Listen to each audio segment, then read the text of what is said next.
we've actually spent a lot of time going through for sale by owners, right? For sale by owner scripts, objection handlers, all that good stuff. But our second favorite, well, it's actually Tamara's first favorite, are expired listings. They are in my opinion, the flat out fastest way to a commission check, because we know that these folks have tried to sell a home, they were unsuccessful, and unless something significant changed with their plans, they probably still would like to sell their home. And in this brave new world that we are facing as real estate agents, with all this craziness going on with buyer agent commissions, it's our belief that it is more urgent, more necessary than ever to become a rock solid listing agent. And so one of the challenges of being a listing agent is, where do you get inventory and how do you keep a constant flow of inventory? Yes, Dr. John Ward, can I get an amen? And so, yes, I will preach on listings, right? How do you keep a consistent flow of listing inventory in your business? Because, and this is something, guys, we touch a little bit on at the beginning of every call, every training, and that is, for most of us out there, myself included, our sphere of influence, our SOI, does not provide enough listings on a predictable and consistent basis that we can rely on just our SOI for our listing business. Now, I tend to consider my SOI as the icing on top of the cake, but the cake I'm going to make sure is there month in and month out, right? So then we come down to a few different ways that, well, not even a few. There are two ways that in 20 years that I've seen to get more listings, and that's it. There's two. You can market for them, which there's nothing wrong with that. We do it. We've run plenty of paid ads for listings, but no, paid ads or other types of paid marketing. So you can market for listings or you can prospect for listings.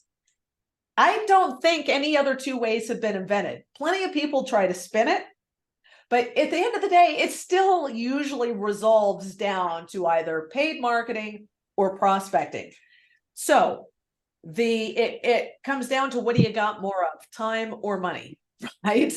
So for prospecting expireds, you can do it a couple of different ways, right? You can door knock expireds, or you can mail expireds, or you can call expireds, call text. I'm going to consider call texting that just direct communication in real time to an expired listing. Okay. Now, if you're really rock solid and you decide that this is a source of business that you enjoy working, I would recommend over time that you put all of those pieces in place for your business, right? So I like to call it, and then you can market to expireds via Facebook. So I like to think of it, guys, as land, air, and sea method, right? So when you go, maybe it's not nice to say go to war, but when you go to war and you want to win, you got to hit them by land, you got to hit them by air, you got to hit them by sea, right? And so if we're calling them, if we're mailing to them, if we're marketing to them via Facebook, if we're showing up and door knocking them, we're hitting them every different way. Today, we're going to focus on calling. Okay. Now, you guys, I wish, dude, it was before TikTok was invented. It was before Reels were even invented. But you guys, I don't know if you can see. You can't, it's too bright. Okay, I'm on the bench of a giant mountain. Okay, Snowbird Ski Resort is like right there. And I did a lot of door knocking of expireds in winter. I can't tell you the number of flights of stairs I have flown down on my butt because they were covered in snow and I'm clumsy, right?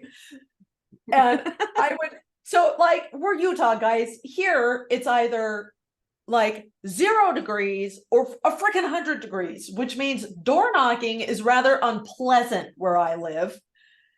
And so somebody, Axel, you lucky dog, San Diego, you got like year-round great weather, right? So, and then I'm going to address these poll answers in just a second. door knocking for me was not real pleasant. Okay. So I would much rather sit in my cozy office with a cup of coffee and watch it snow than go out there and door knock in the snow, which means I'm on the phones calling expireds.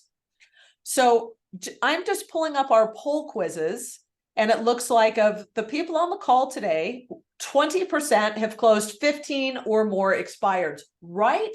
Right on.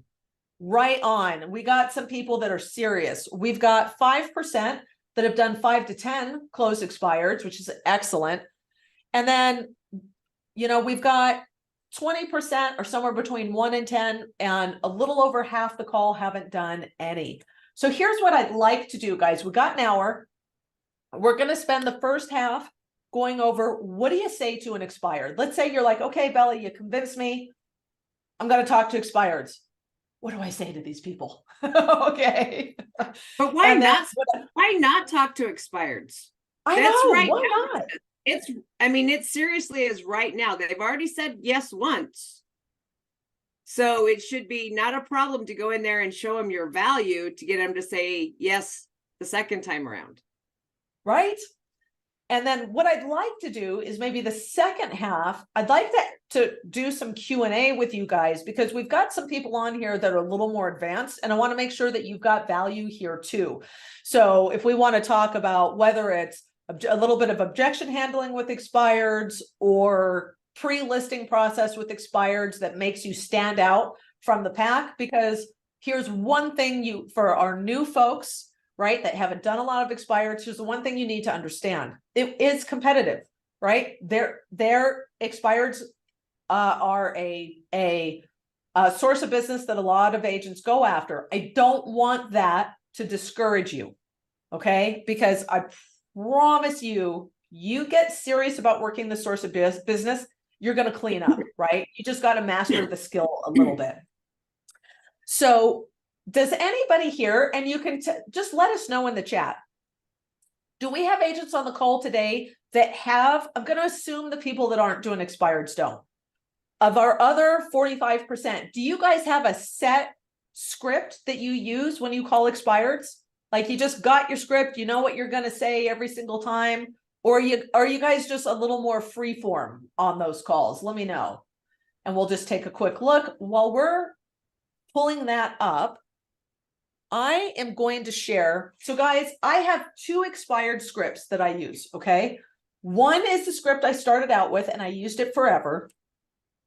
One script, if we have time today to cover 2 scripts, it looks like madness on the surface, okay? You're going to go, that is crazy what that script looks like. I promise you, I'm like, I will set it out of 5 calls. Generally, I will set 2 to 3 appointments for every 5 calls with my second script. Here's why I'm not going to start with it. It takes a higher skill set to deliver this script. You have to really be able to control your voice and your pacing. Okay. So that's kind of exciting. So should we jump in? Tamara, do you want to, well, how about if we role play the first script, and okay. Let's just take you guys through what we say on these calls. And by the way, you guys, the script is identical on the doors. So it does not matter. Call, doors, it's the same thing. So I'm going to share my screen. And I'm going to pull the script up, guys, so that it's on my main screen so that you guys can see it as we're going through. Tamara, is that pulling up for you? Yes. Okay. Awesome. All right. You ready? I'm ready. All right. And honestly, if you guys are not doing any type of role play, I suggest you find a role play partner and do it. It helps. It helps. It's expensive to practice on real clients. That's all. You know. Okay. So ring ring. Hello.